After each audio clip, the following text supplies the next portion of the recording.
प्यारे विद्यार्थियों, मैं मनीष कंबोज ਤੁਹਾਡੇ ਆਪਣੇ ਚੈਨਲ 24/7 ਐਜੂਕੇਸ਼ਨ ਹੱਬ ਦੇ ਉੱਪਰ ਸਵਾਗਤ ਕਰਦਾ ਹਾਂ। ਆਈ ਹੋਪ ਜਿਸ ਤਰ੍ਹਾਂ ਪੋਲਿਟੀ ਦੇ ਪ੍ਰੀਵੀਅਸ ਲੈਕਚਰ ਤੁਹਾਨੂੰ ਪਸੰਦ ਆਏ ਹਨ, ਉਸ ਤਰ੍ਹਾਂ ਇਹ ਵੀ ਲੈਕਚਰ ਤੁਹਾਨੂੰ ਪਸੰਦ ਆਏਗਾ। ਇਸ ਲੈਕਚਰ ਦੇ ਵਿੱਚ ਪਾਰਲੀਮੈਂਟ ਦੇ ਵਿੱਚ ਜਿੰਨੇ ਵੀ ਟਾਈਪ ਦੇ ਬਿੱਲ ਪੇਸ਼ ਕਰੇ ਜਾਂਦੇ ਹਨ ਉਹ ਆਪਾਂ ਡਿਸਕਸ ਕਰਨ ਜਾ ਰਹੇ ਹਾਂ। ਸਟੂਡੈਂਟ, ਤੁਸੀਂ ਕਿਸੇ ਵੀ ਐਗਜ਼ਾਮ ਦੀ ਪ੍ਰੈਪਰੇਸ਼ਨ ਕਰ ਰਹੇ ਹੋ, ਚਾਹੇ ਉਹ ਸੈਂਟਰ ਲੈਵਲ ਐਗਜ਼ਾਮ ਹੈ ਜਾਂ ਫਿਰ ਸਟੇਟ ਲੈਵਲ ਐਗਜ਼ਾਮ, ਹਰ ਐਗਜ਼ਾਮ ਦੇ ਵਿੱਚ ਇਸ ਟੌਪਿਕ ਤੋਂ ਕਾਫੀ ਸਾਰੇ ਕੁਐਸਚਨ ਪੁੱਟ ਅਪ ਕਰੇ ਜਾਂਦੇ ਹਨ। ਪ੍ਰੀਵੀਅਸ ਈਅਰ ਐਗਜ਼ਾਮ ਦੇ ਵਿੱਚ ਕਾਫੀ ਸਾਰੇ ਕੁਐਸਚਨ ਆਏ ਹਨ ਔਰ ਜੋ ਵੀ ਆਉਣ ਵਾਲੇ ਐਗਜ਼ਾਮ ਹਨ, ਆਈ ਹੋਪ ਉਹਨਾਂ ਦੇ ਵਿੱਚ ਵੀ ਇਸ ਟੌਪਿਕ ਤੋਂ ਕਾਫੀ ਸਾਰੇ ਕੁਐਸਚਨ ਪੁੱਟ ਅਪ ਕਰੇ ਜਾਣਗੇ। ਤਾਂ ਇਸ ਵੀਡੀਓ ਨੂੰ ਤੁਸੀਂ ਸਟਾਰਟਿੰਗ ਤੋਂ ਐਂਡ ਤੱਕ ਪੂਰਾ ਦੇਖਣਾ ਹੈ ਤਾਂ ਕਿ ਤੁਹਾਡੇ ਐਗਜ਼ਾਮ ਦੇ ਵਿੱਚ ਆਉਣ ਵਾਲਾ ਹਰ ਕੁਐਸਚਨ ਤੁਹਾਡਾ ਸਹੀ ਹੋ ਸਕੇ।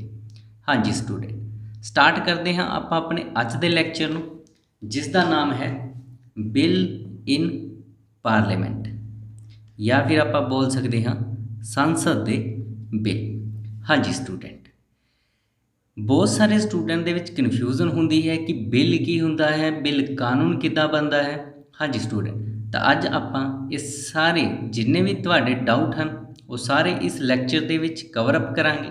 ਹਾਂਜੀ ਸਟੂਡੈਂਟ, ਸਟਾਰਟ ਕਰਦੇ ਹਾਂ ਆਪਣੇ ਅੱਜ ਦੇ ਇਸ ਚੈਪਟਰ ਨੂੰ। ਹਾਂਜੀ ਸਟੂਡੈਂਟ, ਅਗਰ ਆਪਾਂ ਗੱਲ ਕਰਦੇ ਹਾਂ ਬਿੱਲ, ਤਾਂ ਟੋਟਲ ਬਿੱਲ ਦੀ ਜੋ ਟਾਈਪ ਹੁੰਦੀ ਹੈ ਉਹ ਹੈ ਜੀ 2। ਤਾਂ ਜਿੰਨੇ ਵੀ ਬਿੱਲ ਹਨ ਉਹ ਸਾਰੇ ਹੀ 2 ਟਾਈਪ ਦੇ ਹੁੰਦੇ ਹਨ। ਕਿਹੜੇ? ਸਭ ਤੋਂ ਪਹਿਲਾ ਹੈ ਜੀ ਪਬਲਿਕ ਬਿੱਲ, ਜਾਂ ਫਿਰ ਆਪਾਂ ਇਸ ਨੂੰ ਬੋਲ ਸਕਦੇ ਹਾਂ ਸਰਵਜਨਿਕ ਬਿੱਲ। ਸੈਕਿੰਡ ਹੈ ਪ੍ਰਾਈਵੇਟ ਬਿੱਲ, ਜਿਸ ਨੂੰ ਬੋਲ ਸਕਦੇ ਹਾਂ ਨਿੱਜੀ ਬਿੱਲ। ਐਗਜ਼ਾਮ ਦੇ ਵਿੱਚ ਕੁਐਸਚਨ ਕੀ ਆਏਗਾ, ਜੋ ਸੰਸਦ ਦੇ ਬਿੱਲ ਹੁੰਦੇ ਹਨ ਕਿੰਨੀ ਟਾਈਪ ਦੇ ਹੁੰਦੇ ਹਨ, ਤਾਂ ਆਪਣਾ ਆਨਸਰ ਕੀ ਹੋਏਗਾ ਜੀ ਪਬਲਿਕ ਬਿੱਲ ਔਰ ਪ੍ਰਾਈਵੇਟ ਬਿੱਲ, ਜਾਂ ਫਿਰ ਸਰਵਜਨਿਕ ਬਿੱਲ ਜਾਂ ਫਿਰ ਨਿੱਜੀ ਬਿੱਲ। ਹਾਂਜੀ ਸਟੂਡੈਂਟ, ਇਹਨਾਂ ਦੇ ਵਿੱਚ ਸਿਰਫ ਔਰ ਸਿਰਫ 2 ਪੁਆਇੰਟ ਤੁਸੀਂ ਯਾਦ ਰੱਖਣੇ ਹਨ। ਇਸ ਤੋਂ ਇਲਾਵਾ ਐਗਜ਼ਾਮ ਦੇ ਵਿੱਚ ਕੋਈ ਵੀ ਕੁਐਸਚਨ ਨਹੀਂ ਬਣੇਗਾ। ਉਹ ਪੁਆਇੰਟ ਕਿਹੜੇ ਹਨ ਜੀ? ਸਭ ਤੋਂ ਪਹਿਲਾਂ ਆਪਾਂ ਦੇਖਦੇ ਹਾਂ ਪਬਲਿਕ ਬਿੱਲ ਨੂੰ। ਹਾਂਜੀ ਸਟੂਡੈਂਟ, ਤਾਂ ਪਬਲਿਕ ਬਿੱਲ ਨੂੰ ਇੰਟਰੋਡਿਊਸ ਸਿਰਫ ਔਰ ਸਿਰਫ ਕਿਸ ਦੇ ਦੁਆਰਾ ਕਰਿਆ ਜਾਏਗਾ, ਤਾਂ ਆਪਣਾ ਆਨਸਰ ਹੋਏਗਾ ਜੀ ਬਾਏ ਮਨਿਸਟਰ ਦੇ ਦੁਆਰਾ। ਹਾਂਜੀ ਸਟੂਡੈਂਟ, ਔਰ ਸੈਕਿੰਡ ਚੀਜ਼ ਜੋ ਤੁਸੀਂ ਯਾਦ ਰੱਖਣੀ ਹੈ, ਕਿਸੇ ਵੀ ਸਦਨ ਦੇ ਵਿੱਚ ਬਿੱਲ ਨੂੰ ਪੇਸ਼ ਕਰਨ ਦੇ ਲਈ ਕਿੰਨੇ ਦਿਨ ਦਾ ਨੋਟਿਸ ਦੇਣਾ ਜ਼ਰੂਰੀ ਹੈ, ਤਾਂ ਆਪਣਾ ਆਨਸਰ ਹੋਏਗਾ ਜੀ 7 ਡੇਜ਼ ਨੋਟਿਸ। ਹਾਂਜੀ ਸਟੂਡੈਂਟ, ਇੱਕ ਚੀਜ਼ ਤੁਹਾਨੂੰ ਕਲੀਅਰ ਕਰਵਾਈ ਜਾਏਗੀ, ਜਸਟ ਤੁਸੀਂ ਲੈਕਚਰ ਨੂੰ ਕੰਪਲੀਟ ਦੇਖਣਾ ਹੈ। ਹਾਂਜੀ ਸਟੂਡੈਂਟ, ਪਬਲਿਕ ਬਿੱਲ ਦੇ ਵਿੱਚ ਆਪਾਂ 2 ਪੁਆਇੰਟ ਨੋਟ ਡਾਊਨ ਕਰੇ। ਫਸਟ ਆਫ, ਇਸ ਬਿੱਲ ਨੂੰ ਮਨਿਸਟਰ ਦੇ ਦੁਆਰਾ ਪੇਸ਼ ਕਰਿਆ ਜਾਏਗਾ, ਔਰ ਸੈਕਿੰਡ ਚੀਜ਼ ਆਪਾਂ ਦੇਖੀ, ਬਿੱਲ ਨੂੰ ਪੇਸ਼ ਕਰਨ ਤੋਂ ਪਹਿਲਾਂ 7 ਡੇਜ਼ ਨੋਟਿਸ ਦੇਣਾ ਜ਼ਰੂਰੀ ਹੈ। ਹੁਣ ਆਪਾਂ ਦੇਖਦੇ ਹਾਂ ਪ੍ਰਾਈਵੇਟ ਬਿੱਲ ਯਾਨੀ ਕਿ ਨਿੱਜੀ ਬਿੱਲ ਕੀ ਹੁੰਦਾ ਹੈ। ਸਭ ਤੋਂ ਪਹਿਲੀ ਚੀਜ਼, ਅਦਰ ਦੈਨ ਮਨਿਸਟਰ, ਯਾਨੀ ਕਿ ਮੰਤਰੀ ਤੋਂ ਇਲਾਵਾ ਕੋਈ ਵੀ ਇਸ ਨੂੰ ਪੇਸ਼ ਕਰ ਸਕਦਾ ਹੈ। ਔਰ ਸੈਕਿੰਡ ਚੀਜ਼ ਜੋ ਐਗਜ਼ਾਮ ਦੇ ਵਿੱਚ ਪੁੱਛੀ ਜਾਂਦੀ ਹੈ, ਕਿੰਨੇ ਦਿਨ ਦਾ ਨੋਟਿਸ, ਤਾਂ 1 ਮੰਥ ਨੋਟਿਸ ਦੇਣਾ ਜ਼ਰੂਰੀ ਹੈ। ਆਈ ਹੋਪ ਇਹ ਚੀਜ਼ਾਂ ਤੁਹਾਨੂੰ ਕਲੀਅਰ ਹੋ ਚੁੱਕੀਆਂ ਹਨ। ਹੁਣ ਸਟੂਡੈਂਟ, ਤੁਹਾਡੇ ਮਾਈਂਡ ਦੇ ਵਿੱਚ ਕੁਐਸਚਨ ਆ ਰਿਹਾ ਹੋਏਗਾ ਕਿ ਮਨਿਸਟਰ ਕੀ ਹੁੰਦੇ ਹਨ। ਹਾਂਜੀ ਸਟੂਡੈਂਟ, ਤਾਂ ਦੇਖੋ, ਲੋਕ ਸਭਾ ਦੇ ਵਿੱਚ ਜਾਂ ਰਾਜ ਸਭਾ ਦੇ ਵਿੱਚ ਜਿੰਨੇ ਵੀ ਪਰਸਨ ਨੂੰ ਇੰਪੋਰਟੈਂਟ ਮੰਤਰਾਲੇ ਮਿਲੇ ਹੋਏ ਹਨ, ਹਾਂਜੀ, ਜੋ council of minister the part ਹੁੰਦੇ ਹਨ, ਉਹੀ ਕੀ ਹੁੰਦੇ ਹਨ ਜੀ ਮਨਿਸਟਰ ਹੁੰਦੇ ਹਨ। ਬਾਕੀ ਜੋ ਪਰਸਨ, ਚਾਹੇ ਉਹ ਇਲੈਕਸ਼ਨ ਜਿੱਤੇ ਹੋਏ ਹਨ, ਲੋਕ ਸਭਾ ਜਾਂ ਰਾਜ ਸਭਾ ਦੇ ਮੈਂਬਰ ਹਨ, ਤਾਂ ਉਹ ਪਰਸਨ ਕਦੇ ਵੀ ਪਬਲਿਕ ਬਿੱਲ ਇੰਟਰੋਡਿਊਸ ਨਹੀਂ ਕਰ ਸਕਦੇ। ਆਈ ਹੋਪ ਤਾਂ ਇਹ ਚੀਜ਼ ਤੁਹਾਨੂੰ ਕਲੀਅਰ ਹੋ ਚੁੱਕੀ ਹੋਏਗੀ। ਫੋਰ ਐਗਜ਼ਾਮਪਲ, ਅਗਰ ਆਪਾਂ ਗੱਲ ਕਰਦੇ ਹਾਂ ਨਿਰਮਲਾ ਸੀਤਾਰਮਨ, ਤਾਂ ਉਹ ਕੌਣ ਹਨ ਜੀ? ਇੱਕ ਮਨਿਸਟਰ ਹਨ। ਹਾਂਜੀ ਸਟੂਡੈਂਟ, ਤਾਂ ਨਿਰਮਲਾ ਸੀਤਾਰਮਨ ਇੱਕ ਮਨਿਸਟਰ ਹਨ, ਤਾਂ ਉਹ ਆਪਣੇ ਡਿਪਾਰਟਮੈਂਟ ਦਾ ਜਾਂ ਫਿਰ ਕੋਈ ਵੀ ਪਬਲਿਕ ਬਿੱਲ ਨੂੰ ਇੰਟਰੋਡਿਊਸ ਕਰ ਸਕਦੇ ਹਨ। ਔਰ ਅਗਰ ਆਪਾਂ ਗੱਲ ਕਰਦੇ ਹਾਂ ਰਾਹੁਲ ਗਾਂਧੀ, ਤਾਂ ਰਾਹੁਲ ਗਾਂਧੀ ਕੀ ਹਨ ਜੀ? ਇਲੈਕਸ਼ਨ ਜਿੱਤੇ ਹੋਏ ਹਨ, ਬਟ ਉਹ ਕਿਹੜਾ ਬਿੱਲ ਇੰਟਰੋਡਿਊਸ ਕਰ ਸਕਦੇ ਹਨ, ਤਾਂ ਆਪਣਾ ਆਨਸਰ ਹੋਏਗਾ ਜੀ ਪ੍ਰਾਈਵੇਟ ਬਿੱਲ। ਦੋਨਾਂ ਦੇ ਵਿੱਚ ਡਿਫਰੈਂਸ ਤੁਹਾਨੂੰ ਪਤਾ ਚੱਲ ਚੁੱਕਿਆ ਹੋਏਗਾ। हाँ जी स्टूडेंट, तो ये तो कुछ बेसिक्स सन जो ਤੁਹਾਨੂੰ पता होने चाहिए हैं। ਹੁਣ ਆਪਾਂ मूव करते हाँ अपने चैप्टर ਦੀ ओर। सब तो पहला क्वेश्चन ਆਪਾਂ देखते हाँ जी बिल ਦੀ क्लासिफिकेशन के उपर जिन्ने भी क्वेश्चन आते हैं वन बाय वन आप कवर अप करांगे। हाँ जी स्टूडेंट, तो जो भी बिल है संसद का उसकी जो क्लासिफिकेशन है 4 टाइप के विच करी हुई है। हाँ जी, केड़ी क्लासिफिकेशन? सब तो पहला है जी ऑर्डनरी बिल जिसनों बोलिया जाता है सधारण बिल। सैकेंड है जी money bill, that is very important, जिसनों धन बिल बोलिया जाता है। थर्ड है जी फाइनैंशियल बिल जिसनों वित्तीय बिल बोलिया जाता है। और फोर्थ टाइप है जी कॉन्स्टिट्यूशनल अमेंडमेंट बिल जिसनों संविधानिक सोध बिल बोलिया जाता है। हाँ जी स्टूडेंट, तो जिन्ने भी लैक्चर हैं पॉलिटी या बायोलॉजी के तुहाडे लई दोनों ही लैंगवेज दे विच इंग्लिश और पंजाबी दे विच इंट्रोड्यूस करे जाते हैं। हाँ जी स्टूडेंट, तो अगर तुहानूं ये लैक्चर पसंद आ रहे हैं तो प्लीज़ इसनूं अपने घट तो घट 10 फ्रेंड नूं इन्हां वीडियो का लिंक जरूर सेंड करना है। हाँ जी स्टूडेंट, हुण आपां देखते हैं जो 4 टाइप्स ऑफ क्लासिफिकेशन है बिल दी। हाँ जी स्टूडेंट, तो सारे ही क्वेश्चन आपां कवर अप करांगे। सब तो पहला आप देखते हैं जी ऑर्डनरी बिल जिसनों बोलिया जाता है सधारण बिल। एक पॉइंट इंपोर्टेंट है। हाँ जी स्टूडेंट, सब तो पहले पॉइंट की अगर आप गल करते हैं जो ऑर्डनरी बिल है या फिर सधारण बिल है इसनों किस जगह पर पास कराया जाता है स्टूडेंट? तो अपना आंसर की होएगा जी इंट्रोड्यूस इन एनी हाउस, यानी कि जो सधारण बिल हुंदा है उसनूं किसी भी सदन विच पेश किया जा सकता है। किसी भी सदन का मतलब स्टूडेंट अगर आप गल करते हाँ अपनी जो पार्लीमेंट है जो संसद है उस दे विच 2 सदन हुंदे हैं। केड़े-केड़े? आई होप सारिਆਂ ਨੂੰ पता होएगा, लोक सभा और राज्य सभा। तो दोनों ही सदन दे विच अलग अलग मैंबर हुंदे हैं, उन्हां मैंबर के द्वारा बिल नूं इंट्रोड्यूस कराया जाता है। अगर आप गल करते हाँ सधारण बिल की तो सधारण बिल नूं आपां देखिया किसी भी सदन यानी कि लोक सभा या फिर राज सभा दे विच पेश कराया जा सकता है। सैकेंड चीज़ इस दे विच आपां की याद रखांगे आइदर बाय मिनिस्टर या फिर अदर मैंबर। स्टूडेंट आपां ऊपर देखिया कि जो पब्लिक बिल है उसनूं सिर्फ और सिर्फ मिनिस्टर ही पेश करेगा और जो प्राइवेट बिल है उसनूं मिनिस्टर तो इलावा।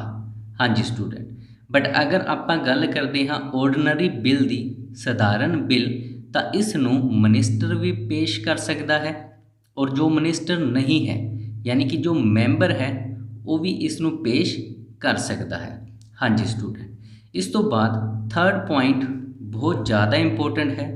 थर्ड पॉइंट है जी joint sitting possible under article 108। हाँ जी स्टूडेंट, इसका मतलब हुंदा है संयुक्त बैठक बुलाई जा सकती है। इस दे विच स्टूडेंट तुसी किहड़ियां गल्लां याद रखनियां हन? सब तो पहली चीज़ कि ज्वाइंट सिटिंग जो बुलाई जाती है, जो संयुक्त बैठक बुलाई जाती है, किस आर्टिकल के अंडर बुलाई जाती है? तो अपना आंसर होएगा जी article number 108।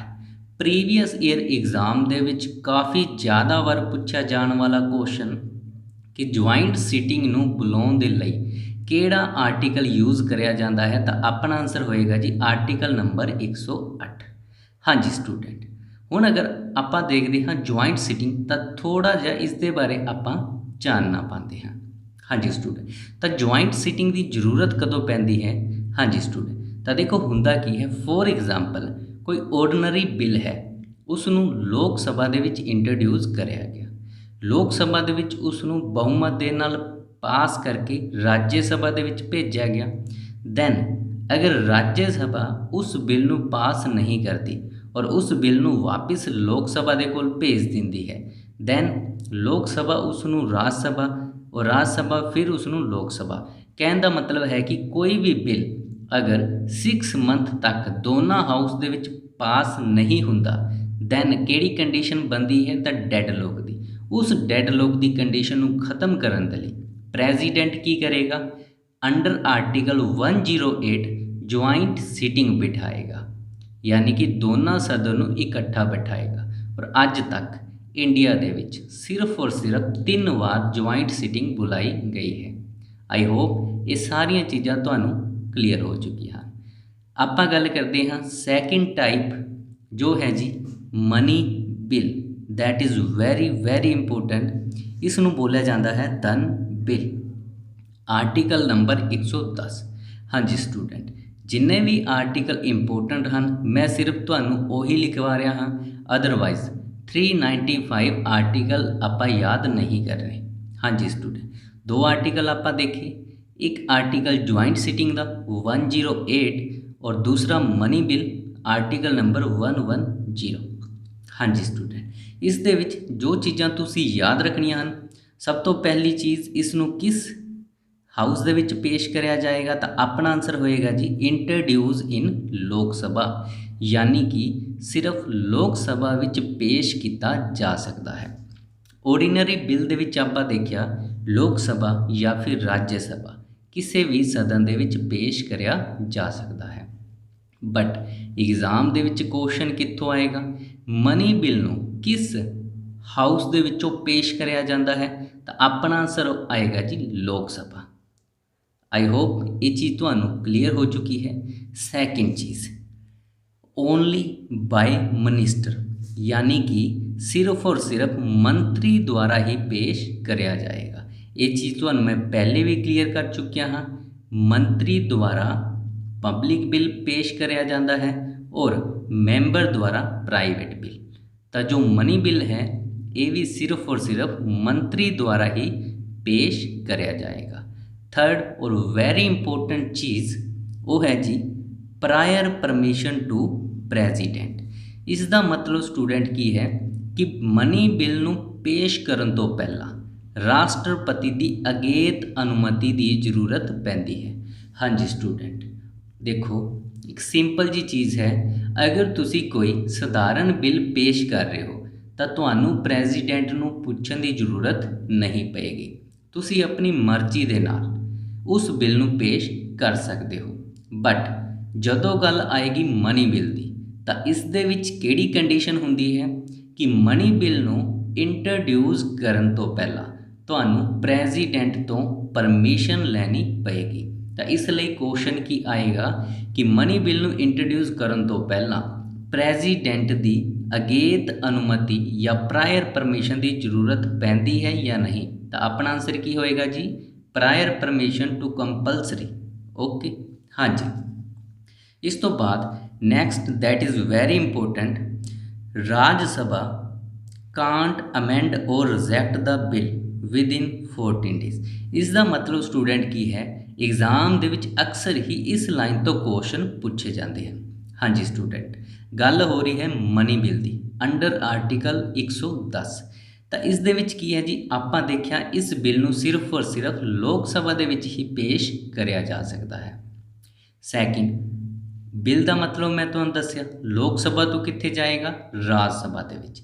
But money bill की अगर आपां गल करते हाँ तो जदों बिल लोक सभा तो बहुमत दे नाल पास होके राज्य सभा दे विच जाएगा तो राज्य सभा उस बिल दे विच कुछ भी अमेंड नहीं कर सकती और उस बिल नूं रिजेक्ट भी नहीं कर सकती। और अगर राज्य सभा इस दे उपर अपना कोई भी डिसीजन नहीं दिंदी तो इत्थे लिखा है विद इन 14 डेज, यानी कि 14 दिन बाद ऑटोमैटिक ही बिल पास हो जाएगा। आई होप ये चीज़ भी तुहानूं क्लीयर हो चुकी है। हुण देखते हाँ मनी बिल के रिलेटेड कुछ और इंपोर्टेंट पॉइंट। हाँ जी स्टूडेंट, हुण इस तो बाद है जी joint sitting not possible, that is very very important. हाँ जी स्टूडेंट, तो ध्यान दे नाल देखना है जी। इस दे विच आपां लिखिया है संयुक्त बैठक नहीं बुलाई जा सकती। तो कहने का मतलब की है कि जदों भी बिल के उपर डेडलॉक की कंडीशन आ जाए, तो डेडलॉक भी आपां देख चुके हाँ, जदों बिल के उपर 6 मंथ तक कोई भी रिजल्ट नहीं आता तो उत्थे की है डेडलॉक तो बाद ऑर्डिनरी बिल के विच ज्वाइंट सिटिंग बुलाई जाएगी। But in condition money bill कोई ज्वाइंट सिटिंग की प्रोविज़न नहीं है। हाँ जी, और लास्ट और इम्पोर्टेंट चीज़ वो है जी certified by money bill by speaker. यानी कि certified of money bill by speaker कहने का मतलब है जी स्पीकर धन बिल नू सर्टिफाइड करता है। हाँ जी स्टूडेंट, इसका मतलब की है जी, क्वेश्चन की आएगा या आप पहले देख लेंगे हाँ इस लाइन का मतलब की है। यानी कि कोई भी बिल है उस बिल नू मनी बिल घोषित करना या मनी बिल का सर्टिफिकेट देना किसका काम है, तो आप देखिए जी स्पीकर का काम है। आई होप एक एक लाइन तुहानू समझ आ रही है। अगर तुसी इस वीडियो नू ध्यान दे नाल देख रहे हो तो तुहाडे जिन्ने भी डाउट हैं वो सारे ही क्लीयर होने वाले हैं। हाँ जी स्टूडेंट, इस तो बाद मनी बिल के रिलेटेड सारे ही इंपोर्टेंट पॉइंट आप देख चुके हैं, बट हुण आप देखते हैं जी कंडीशनां की हैं, किहड़े बिल नू मनी बिल का दर्जा दिता जाता है। तो इस दे विच आपां 4 कंडीशनां दे बारे गल करांगे। सब तो पहली कंडीशन की अगर आप गल करते हैं तो उस दे विच की है जी, टैक्स लगाना, टैक्स नू खत्म करना, टैक्स नू घट करना या टैक्स विच किसी भी प्रकार की तब्दीली करना। हाँ जी स्टूडेंट, अगर कोई भी बिल इन्हां कंडीशनां दे नाल रिलेट करता है तो वह बिल आटोमैटिक ही की होएगा, मनी बिल काउंट कराया जाएगा। और उसनू मनी बिल का सर्टिफिकेट कौन देगा, तो आप देखिए जी स्पीकर। हाँ जी स्टूडेंट, सैकेंड अगर आप कंडीशन की गल करते हैं तो सैकेंड कंडीशन है जी धन नू उधार लेना या धन नू देन संबंधी नियमां नाल संबंधित होंदा है। कोई भी बिल अगर कोई भी धन लैन दे नाल संबंधित है या फिर जो धन नू देन दे नाल संबंधित जो नियम हैं अगर बिल दे नाल रिलेट करते हैं तो वह किहड़ा बिल होएगा जी, मनी बिल।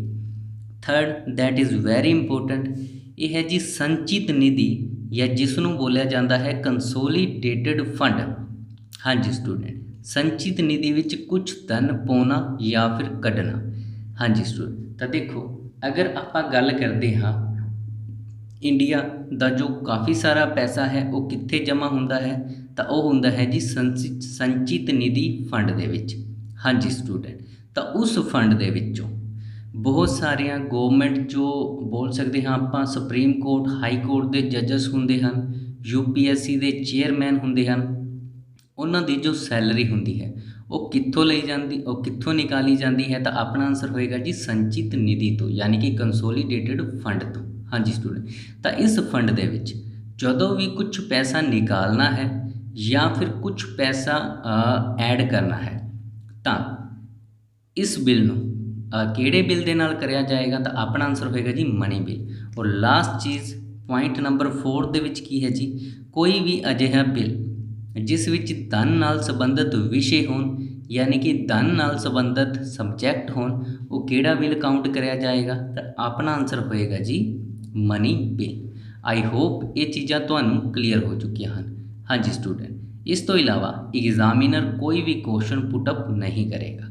हुण आपां गल करते हैं थर्ड टाइप जिसका नाम है जी फाइनैंशियल बिल यानी कि वित्ती बिल। सब तो पहली चीज़ आर्टिकल इंपोर्टेंट है, तो आप देखते हैं जी आर्टिकल नंबर 117 दे विच किस दी गल करी गई है, तो वित्ती बिल की गल करी गई है।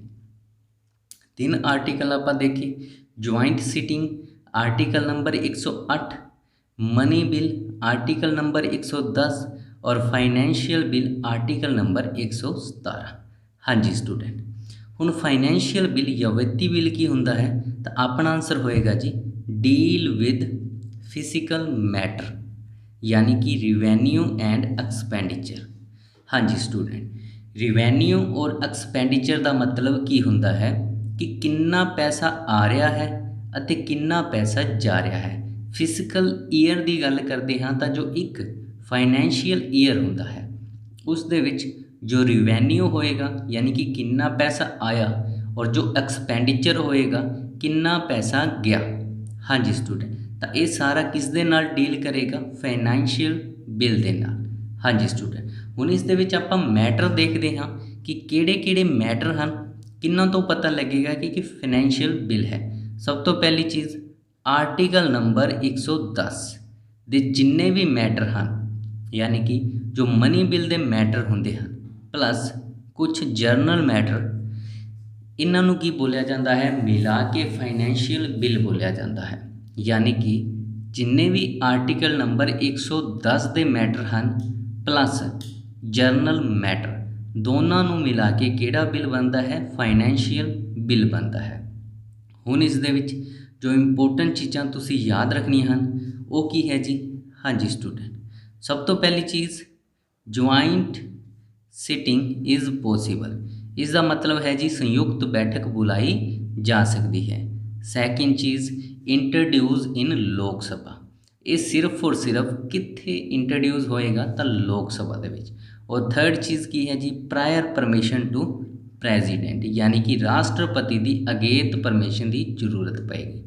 हाँ जी स्टूडेंट, हुण इत्थे तुसीं की ध्यान रखना है, इत्थे तुसीं ध्यान रखना है कि आपां मनी बिल दे विच देखिया इंट्रोड्यूस इन लोक सभा, और सैकेंड चीज़ आपां देखी प्रायर परमिशन टू प्रेजिडेंट, यानी कि राष्ट्रपति की अगेत परमिशन की जरूरत पैंदी है। बट इस तो बाद देखो स्टूडेंट, ये चीज़ां तां मनी बिल दे विच भी सन, लोक सभा दे विच पेश करना प्रेजिडेंट की परमिशन, बट इस तो बाद जो बिल अगे मूव होएगा वो किस तरह मूव होएगा, तो ऑर्डीनरी बिल की तरह। कहने का मतलब की है जी, इस दे विच किहड़े मैटर हुंदे हन, जर्नल मैटर भी हुंदे हन और मनी बिल के मैटर भी हुंदे हन। तो इसलिए इस दे विच कुछ जो प्रोसैस है वो मनी बिल की तरह हुंदा है और कुछ प्रोसैस किस तरह हुंदा है, ऑर्डीनरी बिल की तरह। फॉर एग्जाम्पल मनी बिल की कंडीशन की है, लोक सभा दे विच पेश होना, और सैकेंड चीज़ राष्ट्रपति की परमिशन। बट मनी बिल दे विच की है जी ज्वाइंट सिटिंग नहीं बुलाई जाती, बट फाइनैंशियल बिल दे विच की है जी ऑर्डीनरी बिल की तरह ज्वाइंट सिटिंग भी पॉसीबल है। आई होप ये चीज़ भी तुहानूं क्लीयर हो चुकी होएगी। हुण आपां मूव करते हैं last bill, constitutional amendment bill, that is very important, यानी कि संविधानिक सोध बिल। हाँ जी स्टूडेंट, सब तो पहला इसका आर्टिकल नंबर आप देख लेंगे हाँ, आर्टिकल नंबर 368। आई होप तुहानूं चारों ही आर्टिकल याद होणगे। हाँ जी, एक बार आप रिपीट कर लेंगे हाँ। सब तो पहला आप देखा joint sitting article number 108, money bill article number 110, financial bill article number 117 और constitutional amendment bill under article 368। हाँ जी स्टूडेंट, हुण अगर आप गल करते हाँ आर्टिकल नंबर 368 का मतलब की होंदा है, तो अपना आंसर की होएगा जी, संविधान दे विच जदों भी कुछ चेंजिस करने होंदे हैं तो किहड़ा आर्टिकल नंबर यूज़ कराया जाता है, तो अपना आंसर होएगा जी आर्टिकल नंबर 368। हुण important cheese introduce in any house, यानी कि किसी भी सदन दे विच इसनूं पेश कराया जा सकता है। हाँ जी, किसी भी सदन का मतलब लोक सभा या फिर राज्य सभा।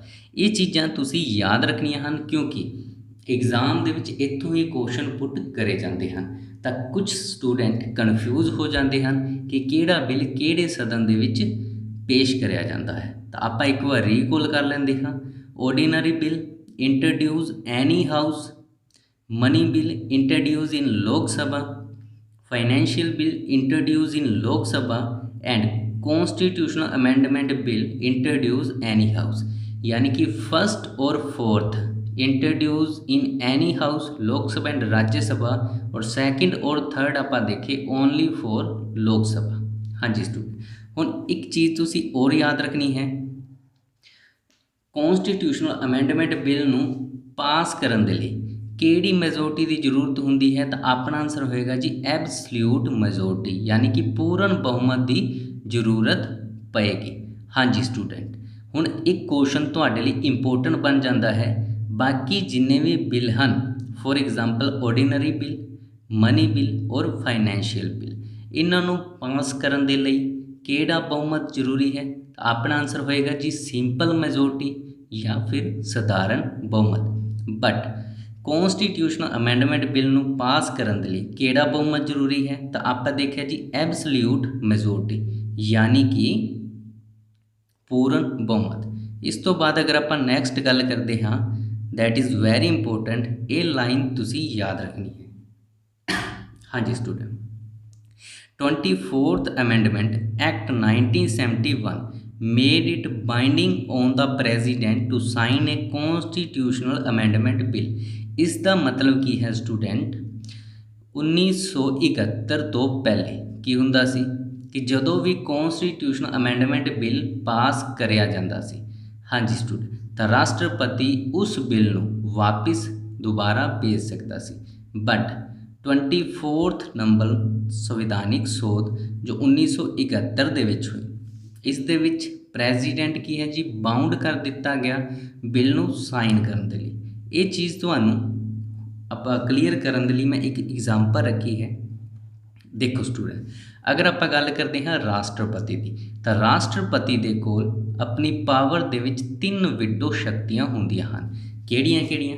ਤਾਂ ਸਭ ਤੋਂ ਪਹਿਲੀ ਹੈ ਜੀ ਸਸਪੈਂਸਿਵ ਵਿਟੋ, ਸੈਕਿੰਡ ਹੈ ਜੀ ਐਬਸਲਿਊਟ ਵਿਟੋ, ਔਰ ਥਰਡ ਹੁੰਦੀ ਹੈ ਜੀ ਪੋਕਟ ਵਿਟੋ। ਹਾਂਜੀ ਸਟੂਡੈਂਟ, ਹੁੰਦਾ ਕੀ ਹੈ, ਜਦੋਂ ਵੀ ਕੋਈ ਬਿੱਲ ਰਾਸ਼ਟਰਪਤੀ ਦੇ ਕੋਲ ਆਏਗਾ ਤਾਂ ਰਾਸ਼ਟਰਪਤੀ ਕੀ ਹੈ ਜੀ, ਆਪਣੀਆਂ 3 ਵਿਟੋ ਪਾਵਰ ਯੂਜ਼ ਕਰਦਾ ਹੈ। ਜਦੋਂ ਰਾਸ਼ਟਰਪਤੀ ਸਸਪੈਂਸਿਵ ਵਿਟੋ ਦਾ ਯੂਜ਼ ਕਰਦਾ ਹੈ, ਇਸ ਦਾ ਮਤਲਬ ਹੁੰਦਾ ਹੈ ਜੀ ਉਸ ਬਿੱਲ ਨੂੰ ਸੋਧ ਕਰਨ ਦੇ ਲਈ ਵਾਪਿਸ ਹਾਊਸ ਦੇ ਵਿੱਚ ਭੇਜਣਾ। ਸੈਕਿੰਡ ਆਪਾਂ ਦੇਖਿਆ ਜੀ ਐਬਸਲਿਊਟ ਵਿਟੋ, ਜਿਸ ਨੂੰ ਬੋਲਿਆ ਜਾਂਦਾ ਹੈ ਪੂਰਨ ਵਿਟੋ, ਯਾਨੀ ਕਿ ਜਦੋਂ ਵੀ ਬਿੱਲ ਆਏਗਾ ਉਸ ਨੂੰ ਕੀ ਕਰਨਾ, ਵਿਦ ਹੋਲਡ ਤੇ ਰੱਖਣਾ, ਯਾਨੀ ਕਿ ਬਿੱਲ ਨੂੰ ਖਤਮ ਕਰ ਦੇਣਾ।